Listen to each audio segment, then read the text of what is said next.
How do you start talking about depression and anxiety? How do you tell someone you're struggling? I've spent the last 10 years of my life facing these questions, and I'm sure many of you have at some point as well. Some of you may be thinking, that's easy, you just start talking. And it's a message we often hear in mental health, but unfortunately it's not that simple. Today I want to talk with you about a time in my life when I became disconnected from my authentic self. How my photography helped reconnect me, and how a conversation with myself grew into a global community. Here I am as a 1-year-old. I wanted to be an artist when I grew up. You may say I have that childlike innocence, and what I think you mean when we say that is seeing someone who's connected to their authentic self. I believe we all have that at some point in our lives. Unfortunately, so many of us lose it. I was happy, living present in every moment and looking out to the world with eyes full of wonder.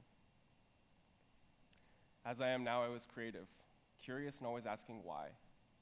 This question fed my curiosity and desire to understand a world that didn't make sense to me. But as I grew up and went through school, this question became my gift and my curse.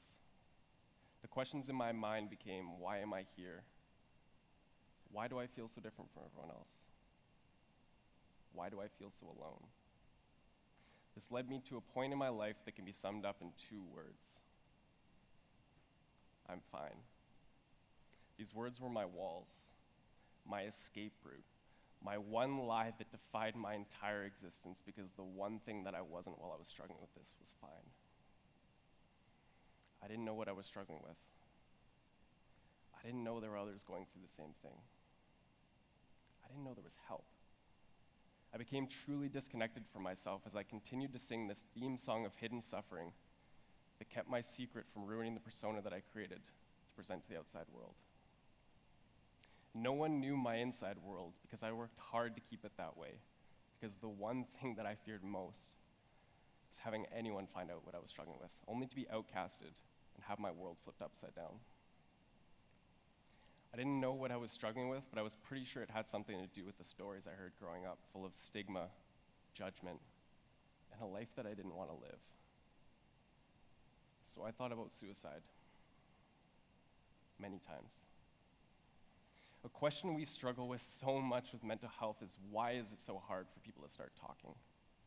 Why are these issues so common and detrimental to our families, our community, and our societies? And yet the conversation still doesn't seem to be enough. We talk and bring awareness to these issues, we host events, we run campaigns, and yet there always seems to be this lingering sense of, now what? I believe the right question to ask is, why are we so focused on the verbal conversation? Every day, over 1 billion photos are shared online, and I believe we are standing on top of a massive opportunity to change how we see and talk about mental health. Everyone knows how to take a photo. Today, it's as simple as the tap of a screen or the press of a button, and it's one of our most common forms of communication. Today, those who are struggling are stuck waiting for treatment, misunderstood, or having to pay large sums of money to get the care they need. We talk a lot about stigma. It's preventing conversations from starting, keeping old stories alive, and making it hard for those who are suffering to get help. Imagine if you could use a simple camera to start releasing some of the suppressed thoughts and emotions you've held onto for so long without having to say a word to anyone, without having to worry about stigma, judgment, or confessing to dealing with these issues personally right away. Photos allow you to connect instantly on an unconscious level, so you can get the message you need to see without the opportunity for stigma to affect it. We need to start having a conversation with ourselves through our photos. And that's what I did. So I bought my first camera, and looking through a new lens allowed me to see the world differently. It opened my perspective from the narrow view the narrow view that I was stuck in, allowed me to calm my mind and focus externally, rather than getting caught up in the thoughts that were always racing through my head. In these moments of calm, what many would call a flow state, I had relief from the endless thoughts, suffering, and self-hatred that had become my norm. At a time when I felt I was stuck in complete darkness, I was able to connect with light in a new way, start seeing beauty in the world, and building my confidence around something I had a talent in. I had control of how I framed the world, and I was able to start expressing myself. I was beginning to get my voice back.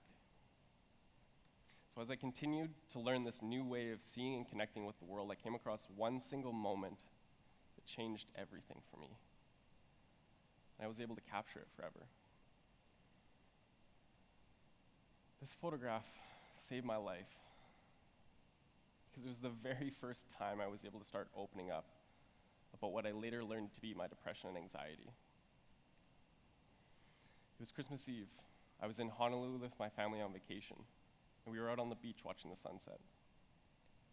A picture-perfect scene filled with hundreds of other people all around us with their smartphones and cameras out to capture it.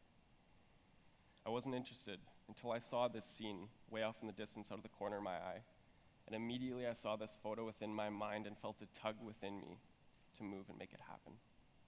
Without any hesitation or second guessing, I raised my camera as high as I could to be able to frame everyone else outside of the photo. In the moment the shutter clicked, I felt a physical shift within me.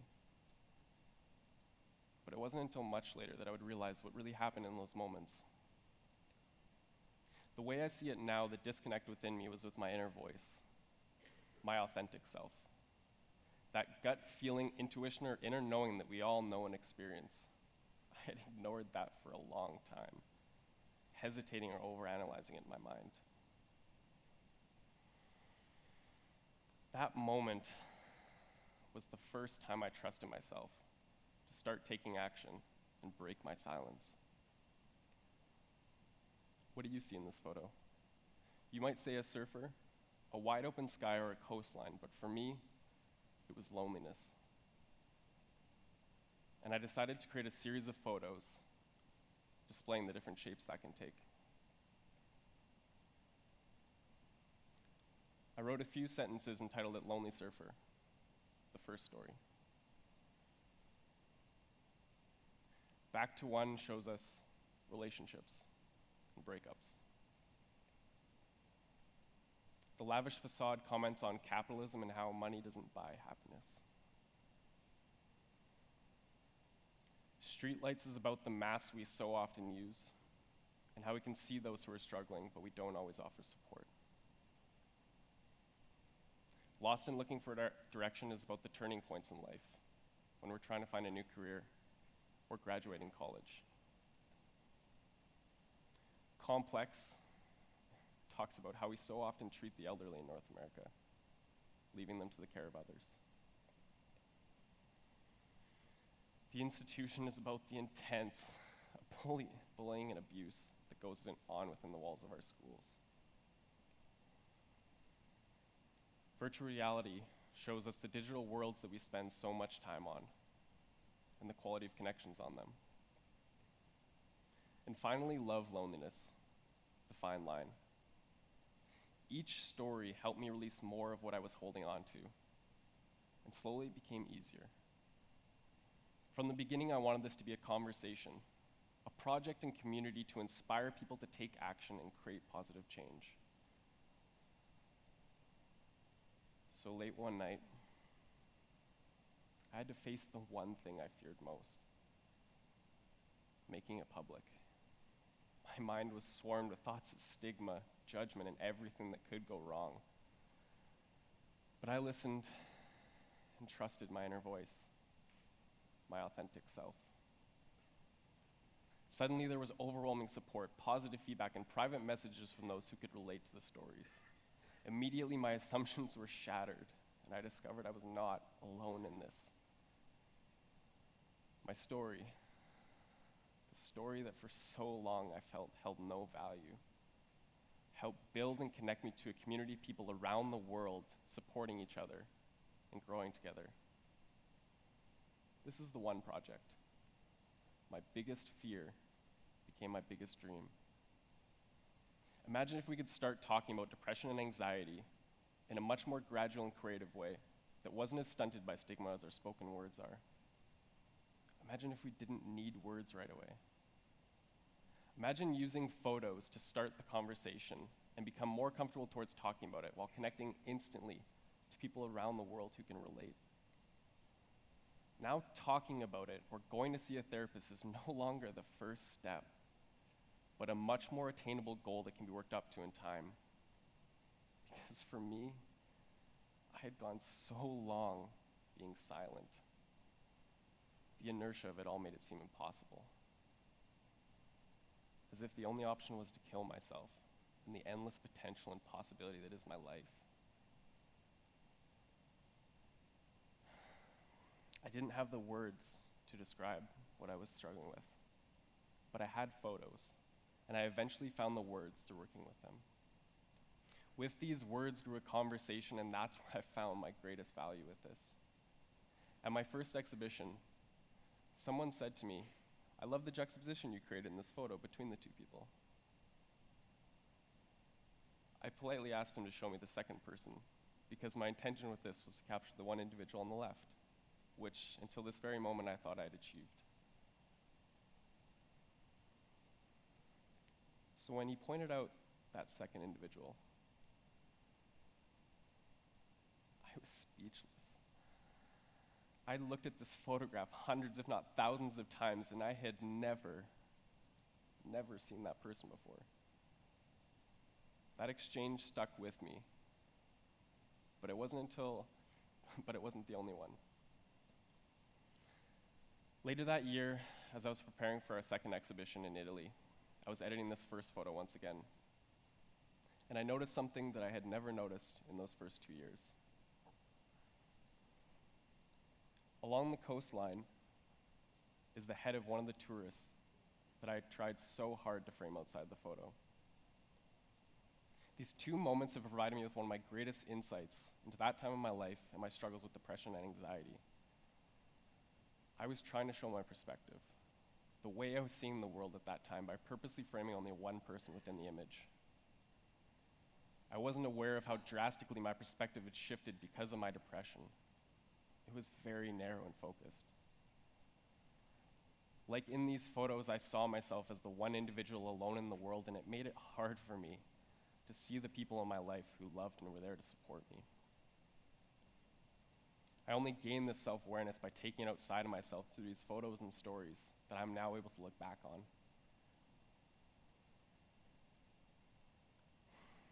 Imagine if every photo was an opportunity to start the conversation in a way that is personal and vulnerable. But the beautiful thing is that no one needs to know that at first. By expressing in the photo, you can take it outside of yourself and start seeing it from a third-person perspective. You can talk about it on a general level as a way to test the waters. Depression can feel like drowning. We all need to remember we share the same air. We need to tread softly through this and treat ourselves with care. This will take time and it will be difficult, but you cannot see the light without the dark. Our full potential cannot shine until we feel whole and operate from the heart. The love that we show to others, we must first show to ourselves. You may find your greatest teacher is a version of your greatest hell. For me, it was depression, and I'm grateful for it. I constantly remind myself of the insights and growth through these 9 words: you are the most important project of your life. I'm now an artist, and I'm working to help teach people how they can start talking about depression and anxiety with therapeutic photography techniques and the One Project. Using photos to start the conversation, changing how we see and talk about mental health, and helping people become more self-aware and proactive in their mental wellness. A centralized space where the questions and answers of our personal stories can come together to solve problems serendipitously. right now there are so many people suffering who have never talked about it before. Like myself, they're just trying to find a way to start. But talking about it may seem like too big of a risk or step to take. I want you to know your story has immense value. That voice within you, that gut feeling, your intuition is what should guide you. There are so many talented, beautiful people who are stuck in darkness and unable to reach their true potential doing what they're meant to do. I believe if you find yourself stuck in darkness, the first thing to do is find and start capturing the light. If we want to change how we see these issues, I think the very thing we need most is a new lens to see them through. We need to change our story, our cultural narrative of mental health.